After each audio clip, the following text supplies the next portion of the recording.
ចាសូមគោរពជំរាបសួរទៅកាន់អតិថិជនពេកវេនតា KE Young Nano ទាំងអស់គ្នាចា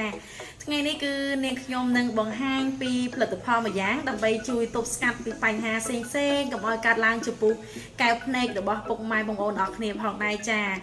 ចឹងគឺនាងខ្ញុំនឹងបង្ហាញពីវេនតា KE Young Nano Model Premier 5 ដែលនាងខ្ញុំកំពុងតែប្រើប្រាស់តែម្ដងចាគឺគាត់ឯកទេសក្នុងការជួយទប់ស្កាត់ពីបញ្ហាផ្សេងៗដូចជាបញ្ហាភ្នែកក្រហមភ្នែកឡើងបាយទឹកដក់ក្នុងភ្នែករលាកដាក់បាតភ្នែកចាបញ្ហាផ្សេងៗជាច្រើនទៀតដែលយើងមិនទាន់បានជួបចាចឹងគឺនាងខ្ញុំប្រើប្រាស់ទៅគឺដើម្បីជួយទប់ស្កាត់ពីបញ្ហាផ្សេងៗរីឯកញ្ចក់ជួយការពារពីពន្លឺដែលប៉ះពាល់ដូចជាពន្លឺទូរស័ព្ទពន្លឺហ្វាឡានពន្លឺកុំព្យូទ័រឬក៏ពន្លឺថ្ងៃជួយការពារបានល្អហើយអត់មានប្រែពណ៌ទេធានាគុណភាពជូនតែម្ដងចាអញ្ចឹងបើសិនជាពុកម៉ែបងប្អូនទាំងអស់គ្នាដែលមិនទាន់មានបញ្ហាក្តី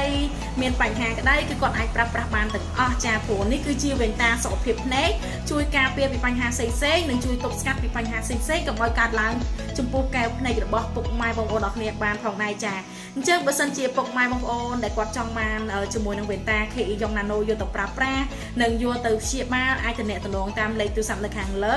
ឬក៏អាចឆាតទៅเพจនាងខ្ញុំផ្ទាល់បានដើម្បីសួរព័ត៌មានលម្អិតបន្ថែមទៀតឲ្យច្បាស់ចាអញ្ចឹងគឺមុននឹងពុកម៉ែបងប្អូនទាំងគ្នាសម្រេចចិត្តក្នុងការទិញយកទៅប្រើប្រាស់គឺសួរព័ត៌មានឲ្យបានច្បាស់ 100%ចាំសម្រេចចិត្តក្នុងការទិញចាអញ្ចឹងគឺនាងខ្ញុំដែល